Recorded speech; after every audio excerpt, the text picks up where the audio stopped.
Now to your top 10 headlines in just 2 minutes.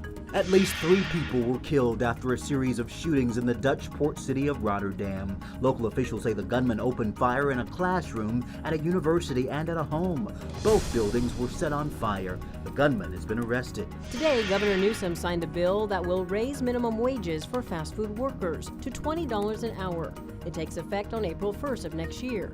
It applies to any store with more than 60 locations, unless a chain bakes their own bread, such as Panera. 3 people were killed in Modesto after a head-on crash this morning. CHP says it happened around 7:30 on Highway 132.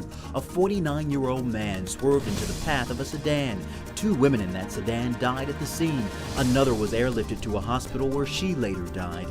The man was arrested on suspicion of DUI. Fairfield police have released new information about yesterday's officer-involved shooting. The department says the gun the man was carrying near Grange Middle School was a BB gun. Police told the man to drop it, but he instead pointed it at one of the officers, and that's when they fired. The man was identified as 40-year-old Osiris Santos. He was arrested for felony assault on a police officer. Metro Fire says a truck driver was injured after a rollover crash on Grant Line Road. He was cleared and released on scene. CHP is now investigating. The El Dorado County Sheriff is now looking for this man and woman who are suspected of stealing $5,000 from another person's bank account in June.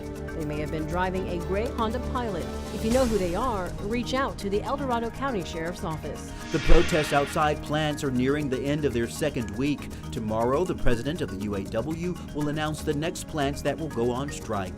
The walkouts could happen at 9 a.m. Pacific time if there's no forward movement with negotiations. New viral video shows a mom shielding her son's eyes as a bear eats off their picnic table at a Mexico wildlife park. The mom says her son has Down syndrome and is afraid of animals, so she didn't want him to see the bear and startle it. Eventually, the bear left on its own, and thankfully they were not hurt. 70 volunteers took part in various conservation activities for Tahoe Forest Stewardship Day. The projects were spread between Baldwin Beach and Saxon Creek, areas impacted by the Caldor fire. This is the 26th year of the Stewardship Day.